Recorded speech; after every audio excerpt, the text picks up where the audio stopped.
34 लाख का dressing table, 18 lakh के आईने, 28 लाख के गलीचे शीश महल में लगवाए गए। कई चैनलों ने सबूत दिखाए, लेकिन क्या हुआ? वियतनाम से मार्बल आया, सेंसर वाले दरवाजे लगे, लाखों का कमोड लगा, लेकिन क्या हुआ? दीवारों की सजावट पर 4 करोड़, स्विमिंग पूल पर 10 करोड़ लगाए। दिल्ली बीजेपी ने सबूत दिखाए, लेकिन क्या हुआ? बीजेपी ने केजरीवाल के घर के बाहर मंच बनाकर रात दिन धरना दिया, रात दिन मीडिया कवर करता रहा, लेकिन क्या हुआ? तिहाड़ जेल में बंद सुकेश चंद्रशेखर ने चिट्ठी लिखी, केजरीवाल के खिलाफ सबूत भेजे, लेकिन क्या हुआ? हवाई चप्पल और मफलर पहनकर सबको दिखाने वाले केजरीवाल ने जनता के 45 करोड़ चुपचाप खुद पर लगा लिए। जवाब मांगा तो चुप्पे लगा गए, लेकिन क्या हुआ? पिछले 10 साल से केजरीवाल को उखाड़ फेंकने के लिए बीजेपी रात दिन एक की रही, लेकिन एक एनजीओ से नेशनल पार्टी बना ले गए। किसी ने क्या कर लिया? तुम लाख आरोप लगाओ, सबूत लाओ, तुम रात दिन वीडियो दिखाओ, तुम रात दिन धरना देते रहो, लेकिन केजरीवाल आए और खुद को कट्टर ईमानदार बताकर चले गए। तो सवाल ये है, क्या हिंदुस्तान की सियासत में झूठ, फरेब और करप्शन कोई मुद्दा है ही नहीं? क्या नेताओं को करप्शन करने से डर लगता ही नहीं, या वो जनता को वाकई बेवकूफ समझते हैं? बहुत छोटी सी औकात है। आज मेरे घर में 4 या 5 कमरे हैं। मैं जहां भी जाऊंगा 4-5 कमरों से ज्यादा की मेरे को क्या जरूरत है भाई साहब? 4-5 कमरे ही चाहिए। हाथ पैर पसारने के लिए उतनी जगह चाहिए, और जगह की क्या जरूरत है? लेकिन एक दफ्तर की तो जरूरत पड़ेगी, नहीं तो मुख्यमंत्री काम कैसे करेगा? सबसे पहले देख लीजिए केजरीवाल के सीएम आवास की ये तस्वीरें। ये रिमोट वाला दरवाजा लगवाया गया, रिमोट वाले पर्दे विदेश से मंगवाया गया, मार्बल, राजमहल जैसी साज सज्जा, इन सब पर केजरीवाल सरकार ने आम जनता के टैक्स का 45 करोड़ खर्च कर दिया। केजरीवाल के राजमहल की तस्वीरों को मीडिया ने खुलासा करते हुए शीश महल नाम दिया। इसके विरोध में दिल्ली बीजेपी सीएम आवास के बाहर जोरदार प्रदर्शन करती रही। उसका कहना है, जनता के पैसों से बने इस बंगले में आम आदमी को आने की परमिशन मिलनी चाहिए। बीजेपी के नेता रात दिन यहाँ बेहद आक्रामक होकर भाषण देते हैं, तीखे आरोप लगाए जाते हैं। हर भाषण का लब्बोलुआब ये होता है कि दिल्ली में हर बार बीजेपी को हरा देने वाले केजरीवाल झूठ बोलकर, कपट करके जनता के दिलों में जगह बनाते हैं। बीजेपी कहती है, केजरीवाल जब आए थे तो हवाई चप्पल पहनकर, मफलर डालकर, सादी कमीज में जनता के बीच जाकर दावा करते थे वे आम आदमी की तरह सरकार चलाएंगे, आम आदमी के दुख दर्द बांटेंगे। लेकिन शीश महल कांड के बाद तो सच्चाई बाहर आई है। उसने साबित कर दिया है केजरीवाल महा झूठे हैं। वे भी वही सब करते हैं जो बाकी नेता करते हैं। तो ऐसे में जनता उनको अपने दिल में जगह क्यों दे?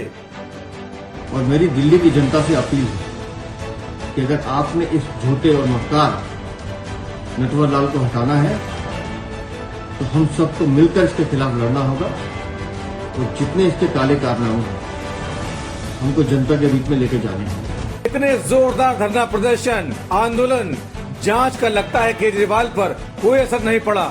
न तो केजरीवाल और न आम आदमी पार्टी की ओर से कोई सफाई और न जनता को जवाब दिया गया। उल्टे केजरीवाल और आक्रामक होकर आए और खुद को कट्टर ईमानदार साबित कर दिया। अब सवाल उठता है, क्या केजरीवाल की जवाबदेही नहीं बनती? आखिर क्यों नहीं वो इस पर सफाई देते हैं? क्यों नहीं जनता को बताते हैं उन्होंने 45 करोड़ रुपए खर्च किए क्योंकि मुझे ऐसे घर में रहना अच्छा लगता है? जब केजरीवाल ये कहेंगे तो जाहिर है पहले जो खुद को आम आदमी और चप्पल पहनने वाला बेचारा सा दिखाते थे, वो बातें झूठी हो जाएंगी। तो केजरीवाल इस पर नहीं बोलेंगे, वो दूसरी बातों के जरिए विरोधी पार्टी पर हमला करेंगे। अब सवाल उठता है, क्या वाकई जनता केजरीवाल के काम को करप्शन मानती भी है या नहीं? अगर कानूनी तौर पर ये साज सज्जा गलत होती तो केंद्र सरकार और डिप्टी गवर्नर ही उस पर एक्शन ले लेंगे, लेकिन केजरीवाल ने ये सब कानून के दायरे में रहकर ही किया है, ऐसा माना जाना चाहिए। तो फिर हंगामा और जांच की मांग क्यों? दरअसल सियासत में विरोधी नेता की विश्वसनीयता गिराना सबसे जरूरी होता है। दिल्ली में केजरीवाल ने जो आम आदमी वाली साख बनाई है वो बीजेपी पर भारी पड़ती है। यही कारण है कुछ ही महीने पहले हुए दिल्ली एमसीडी के चुनाव में आम आदमी पार्टी ने बीजेपी के मुकाबले बढ़त हासिल कर ली। बीजेपी जनता को ये बताना चाहती है कि केजरीवाल भी वैसे ही नेता हैं जैसे बाकी सब हैं, यानी सुविधा भोगी। इसलिए इनकी झूठी बातों में मत आइए। तीसरी घटना में मुख्यमंत्री जहां पर लोगों से मिलते हैं उसकी छत गिर गई। उसके बाद पीडब्ल्यूडी विभाग ने ये सजेस्ट किया कि भाई इस घर को तोड़ के नया घर बनाने की आवश्यकता है, और वो घर बनाया गया। 30 करोड़ की लागत से वो घर बनाया गया, जिसको लेकर कल से चर्चा हो रही है। दिल्ली के लाट साहब एलजी, उनके घर की मरम्मत में, मात्र मरम्मत में, नया घर बनाने की बात तो नहीं कर रहा हूं, मात्र मरम्मत में 15 करोड़ रुपए खर्च। वैसे तो एक मुख्यमंत्री को ये अधिकार है, वो सरकारी बंगले में रेनोवेशन करवा सकता है, लेकिन केजरीवाल ने बार बार जो खुद के लिए बोला है, ये राजाओं जैसी जिंदगी उन पर सूट नहीं करती। दिल्ली में 10 साल पहले जब आम आदमी पार्टी आई थी तो बार बार कहा गया हम अलग हैं, हम अलग राजनीति करने आए हैं, हम आम जनता के लोग हैं, हम आपके जैसे लोग हैं, हम बीजेपी और कांग्रेस जैसी संस्कृत वाले सुविधाभोगी लोग नहीं हैं, वाकई में जनता की सेवा करने आए हैं। शायद यही कारण था कि दिल्ली के लोग खुद को इस पार्टी से जोड़ने लगे। इस पार्टी ने कभी भ्रष्टाचार मुक्त समाज का सपना दिखाया था, वीआईपी कल्चर को खत्म करने का वादा किया था, ईमानदारी का डंका पीटा था। इस पार्टी के करता धरता अरविंद केजरीवाल की हर बात पर यकीन होता था, कट्टर ईमानदार वाली छवि दिखती थी उनकी।